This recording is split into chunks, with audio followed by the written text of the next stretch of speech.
Coming up, how a new bill signed into law aims to help young students in Oklahoma. And we're tracking multiple rounds of severe weather set to impact the Norman campus. I'll have all you need to know in your full forecast.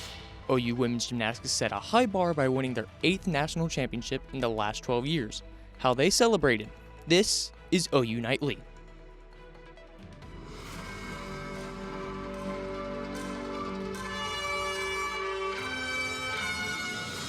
A bill signed into law by Governor Kevin Stitt Tuesday that could pave the way for a major education reform in Oklahoma. Thanks for watching OU Nightly. I'm Landon Thomas. And I'm Abby Hollinsworth. The law specifically targets literacy rates in early elementary school. OU Nightly's Andrew Paredes is joining us in studio. Andrew, what exactly does this new law do? Abby and Landon, this law gives school districts more resources to improve early elementary literacy rates. Today I spoke with Norman Public Schools on how they are preparing for this new law.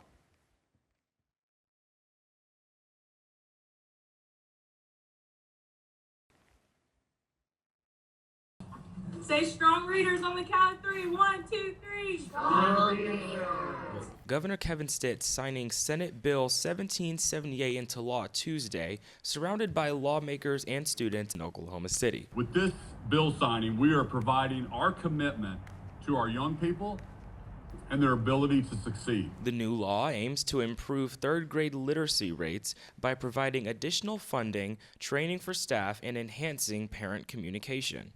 House Speaker and bill author Kyle Hilbert praising the new law. After today will be the strongest literacy law in the entire country. The bill comes as Oklahoma currently holds a third grade reading proficiency rate of 27%. Here in Norman, that third grade literacy rate is 37%, 10 points above average, something Norman Public Schools leadership says can have lasting impacts. If we can get those foundational things in place by the age of 8, then we know that we have a much higher chance of being successful in the long term. The new law also features a provision requiring third graders who are not reading at grade level to be held back, something NPS says could be damaging for students. Again, just because we know research shows that retention is not beneficial for children. Our high school dropout rates increase for students that have been retained in elementary school. The increased funding also allows for more reading staff at elementary schools. Over the next few days and few weeks, we'll begin to hire additional literacy coaches. That's going to happen this summer. NPS saying they already have that covered. We are fortunate in our district that we already have a reading specialist at every elementary school. And this bill is becoming law right as elementary school students across the state are taking their final exams. Guys, back to you. Thank you, Andrew. I noticed on my way to class this morning it was a little bit cold and cloudy on my way. Yeah, for sure. And I know we're tracking a severe weather threat for tomorrow. OU Nightly meteorologist McKinley Potter is in studio. McKinley, what is that threat looking like? Yeah, guys, that threat that we are tracking for tomorrow is looking to be on the marginal side. But one thing that is fueling that are these dew points. We can see 62 in Norman, 61 in Oklahoma City. That's why it kind of felt a little muggy outside. But I'm actually going to hand it over to OU Nightly meteorologist Sky Streck, who is live on campus. Sky, what's it looking like out there? Yeah, McKinley, it's been pretty cloudy today. There's actually some sun just starting to peek through now. And we've also had a cool breeze that's been going around the South Oval here for the last 20 or 30 minutes. But this cooler weather is going to go away, and we're going to see a warming trend this weekend that is going to lead to an increased risk of severe weather both later this week and this weekend. We'll have more on that for you later in the show, and we'll also have more on you for it later this week on Nightly. McKinley? Thanks, guys. So like he said, we are in a marginal risk for severe weather for the Norman campus. We'll talk more about that. But coming up in your full forecast, we're again tracking that severe weather risk heading into this weekend. So stay tuned for that. But for right now, guys, back to you. Thank you, McKinley. New developments with shipping traffic in the Strait of Hormuz and a wildfire in Florida. Elijah Lena has that and the rest of today's national and international headlines from the News Center. Thanks, Landon and Abby. Iran's Revolutionary Guard has claimed that they have seized 2 container ships from the Strait of Hormuz. The IRGC claims that the 2 ships were operating without proper authorization and violating regulations. This comes after Iran opened fire on 2 additional ships earlier on Wednesday. There has not been an independent confirmation of the seizures. And wildfires in the state of Florida Everglades have scorched over 5,000 acres as of Tuesday evening. The fire sparked earlier Tuesday afternoon in Broward County, Florida, with helicopters and ground crews currently battling the flames. This comes during the worst drought that Florida has seen in the last 15 years, with the Southwest Florida region being in an extreme drought as of April 15th. And Amtrak's new daily service from Mobile, Alabama to New Orleans has surpassed the company's expectations. Nicknamed the Mardi Gras line, the service has reached 100,000 riders in just 8 months of operations, while Amtrak was only expecting 70,000 riders in year one. The boost in the numbers has brought in an increase in tourism to the region. The line also makes additional stops along the way in Mississippi. And breaking just now, a chemical leak at a silver recovery plant in West Virginia has killed 2 people and injured 19. Landon, Abby, back to you. Thanks, Elijah. A data center has broken ground in Tulsa, prompting pushback from the community. Hear what Governor Stitt had to say about the criticism after the break. Plus, 2 celebrities were on campus last night and students were excited about their presence. Hear about what was a night to remember when we come back.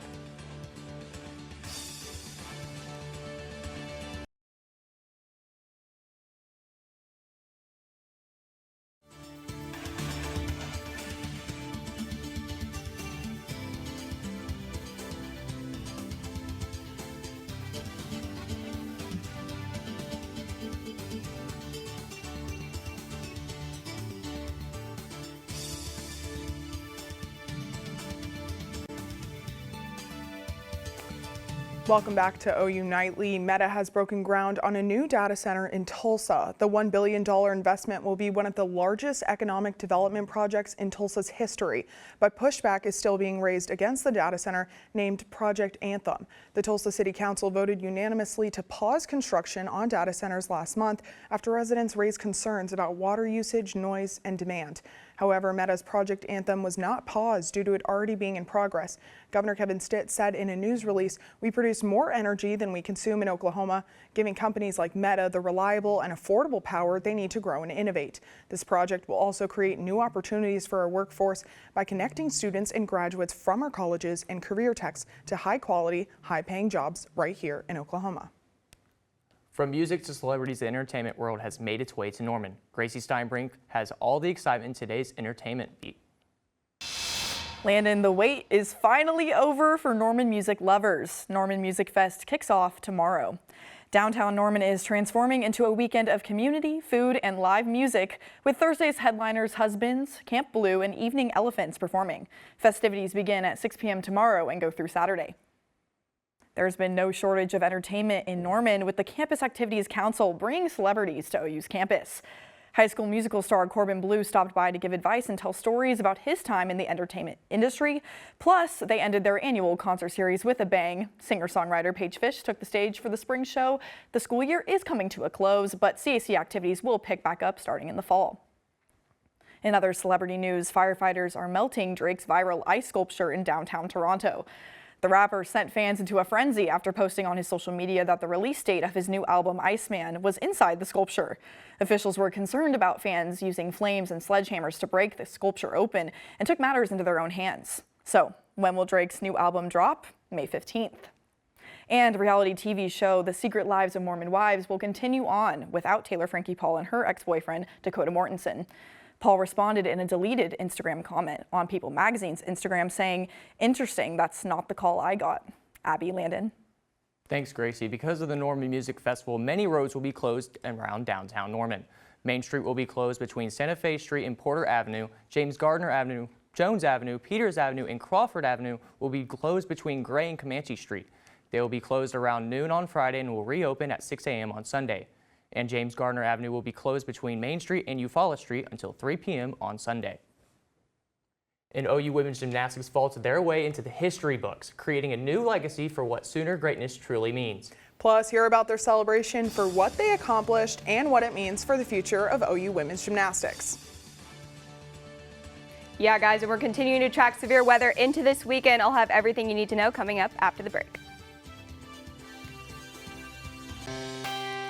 Well, welcome back to OU Nightly. We're taking a live look off the Gaylord balcony. You can see it's a little bit cloudy outside. That sun is just starting to poke through. But that cloud coverage has been something we've seen all day. It was a little drizzly this morning. That's cooled us off quite a bit in the metro. We can see that reflected on our temperatures here. 66 in Oklahoma City, 67 in Norman. It's really 60s across the state. And zooming out statewide, pretty much the same situation, except way out in the Panhandle. They're on the west side of that dry line, so they're definitely going to be warming up quite a bit into those 90s. Now we are tracking severe weather for tomorrow and into Friday. We could see a marginal risk for the Norman area pushing out east, we're going to see that slight risk for severe weather. And this isn't the end of it. We're going to track multiple rounds of severe weather for central Oklahoma as we progress into this week. And we can see Saturday, a slight risk is issued, guys, and then an enhanced risk for northeastern parts of the state. Again on Sunday, another severe weather risk enhanced for that Norman area. Now again, this is still a couple days out, so a lot of that data is still coming in. So we're going to keep an eye on this and keep tracking this as we progress. Jumping to tomorrow, this is Wednesday. You can see that cloud coverage kind of push in. We are tracking severe storms into tomorrow, but it's very conditional. So it's if storms start to fire off, we could see 1 or 2 storms pop into central Oklahoma, and those are going to pack a punch if they develop. So we're going to keep an eye on that, but into northeastern Oklahoma, we can see that kind of progress into a line. So we're going to definitely keep an eye on this, tracking it, and OU Nightly is going to keep you updated with all that. But for your Saturday, we might see some storms pop up in northern Oklahoma, but again, data is still really far out, but we're definitely going to keep an eye on this as we progress later. So for Thursday, if storms do develop into the metro, it's going to be a hail and a wind risk. We're talking softball-sized hail, winds up to 70 miles per hour, and with this time in Oklahoma, it's going to pack a low tornado risk. So it's definitely something to keep an eye on. Now, something I want to highlight is how much energy there is in the atmosphere. It is April, springtime in Oklahoma, lots of severe weather. This is what we look at for storm energy. This is called CAPE.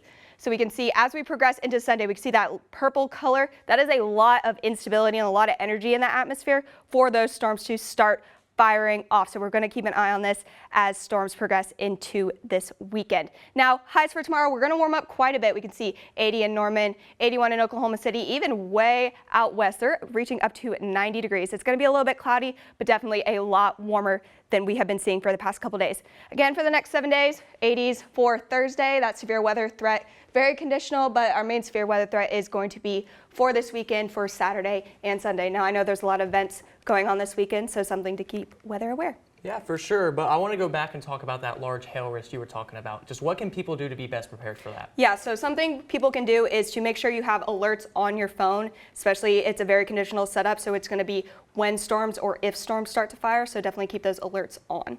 Okay, thank you, McKinley. And OU women's gymnastics is back in Norman after securing their 3rd back-to-back title in the last 10 seasons. OU Nightly sports reporter Liz Lackey has more on the celebration. I'm here at Lloyd Noble Center where fans gathered to celebrate Oklahoma women's gymnastics on their back-to-back national championships. This isn't just 2 in a row for the Sooners. This trophy makes 8 national championships in the past 12 years, with 4 of those being in the past 5 years. Head coach KJ Kindler and her athletes credit their consistent success to the culture they've been able to create both on and off the mat. It's incredible. It's such an honor to have that name with our program. Like, a legacy is such a big word for that, and I think it's just another blessing to have. I mean, and it also just shows that everyone's such a family together because they've been so successful for so long that we're all so close with one another. Obviously, you can feel the pressure, but it's a new team, new year. You know, we weren't defending anything. This team didn't win last year's national championship. So we just go in with the mentality of a new year, new team, and we don't really put expectations on ourselves like that. There's some weight to that. You know, you feel that responsibility, and you created that responsibility. So I think, yes, you want to always go out and give your new team, whatever team that is, with a completely different personnel, the same experience you gave the last team. And you want to find a way to make it happen for everyone who comes through your program. The Sooners have gone back-to-back 3 times under head coach KJ Kindler, and they're hoping for the 2027 season to be their chance for 3 in a row. Reporting from the Lloyd Noble Center, Liz Lackey, OU Nightly. Thanks, Liz. OU women's gymnastics have wrapped up the 2026 season as champions, but tickets for their potential three-peat season are already available online. The latest effort to legalize sports betting in Oklahoma has failed. State senators met today and voted 27-21 against the amendment to House Bill 1047. The amendment received support from organizations such as the Thunder and many tribes a part of Oklahoma Indian Gaming Association. It would have legalized in-person and mobile sports betting. If the bill passed, it would have gone and needed to gone through the House for discussion and governor's approval. Stitt said last year that he is for legalized sports betting, but won't support bills without a free market.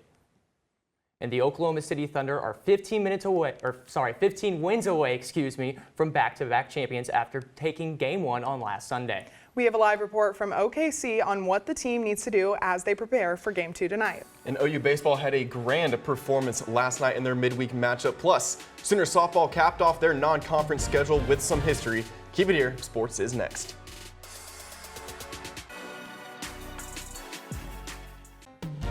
Hello, I'm Michael Thompson, and it's time for sports. The NBA playoffs are in full swing, and in Game 1, the Oklahoma City Thunder reminded everybody that the championship runs through Loud City. OU Nightly sports reporter Cam Williams is live in OKC with Game 2 just a few hours away.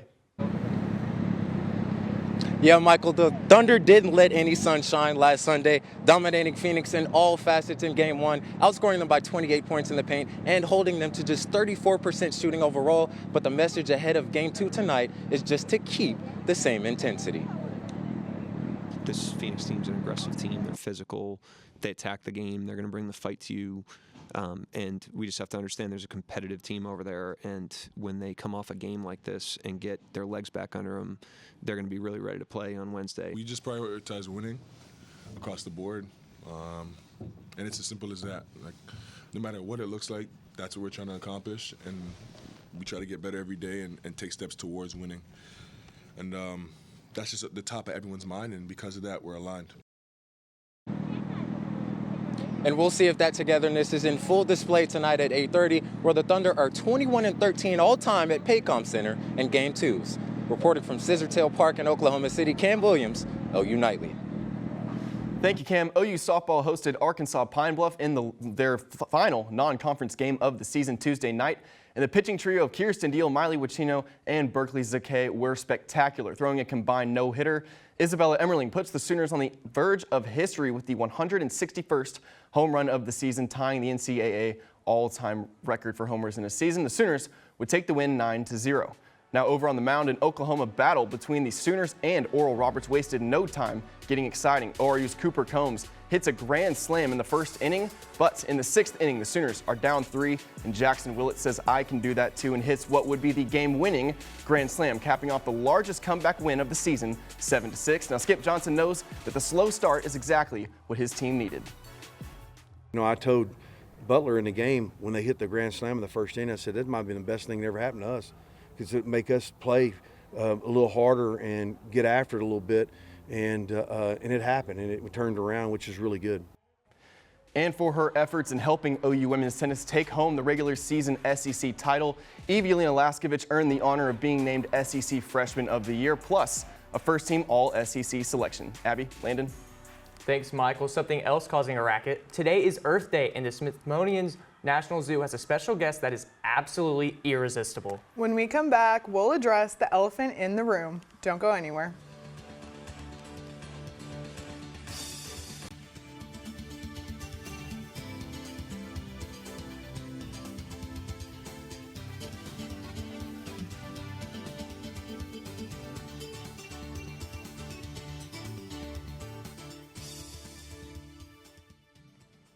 I'm Sky Clausen at the OU Nightly Update Desk. Is it your goal to see another championship trophy in Oklahoma City? The FIBA World Cup trophy will be at Scissortail Park today till 9 p.m. It will return tomorrow, April 23rd at 9 a.m. and stay till 8 p.m. Oklahoma City Mayor David Holt said OKC is making major commitments to soccer as he highlights the construction of the new downtown stadium and youth facilities. Abby, Landon, back to you in the studio. Thank you, Sky. Now, McKinley, what else can we expect for the rest of the week? So we are tracking severe weather chances into tomorrow and into this weekend. Saturday and Sunday are definitely going to be our highest chances for severe weather. But I also want to highlight our next-gen weather call. It's only $12 per year, and you can get a call from any OU Nightly meteorologist for all things severe weather. So it's definitely something you want to sign up for, especially as we head into this weekend with those severe weather chances. You definitely want to stay plugged in. I know there's a lot of events going on as well. Thank you, McKinley.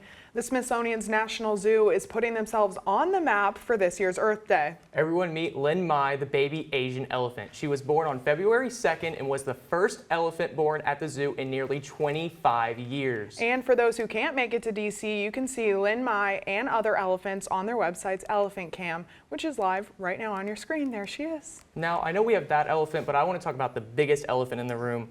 Michael, how are the Thunder going to do tonight? Oh, they're going to be just fine. Look, it's the Phoenix Suns. The Thunder pretty much sleptwalked their way through Game 1. Now I think the real question is, does Dylan Brooks get through this series without getting ejected? What do you think? Oh, I don't think so. I think Dylan Brooks is going to go much better the next game. I mean, Dylan Brooks is still a great player, but I mean, you can't beat the Thunder's depth going forward. Well, what's going to happen first? Is are the Thunder more likely to lose a game, or Lou Dort and Dylan Brooks fight each other? That's a tough one. I would say more of a fight would probably break out more than anything. Thank you for watching OU Nightly. I'm Landon Thomas. And I'm Abby Hollinsworth. Be sure to watch OU Nightly live weekdays at 4:30. Have a good night.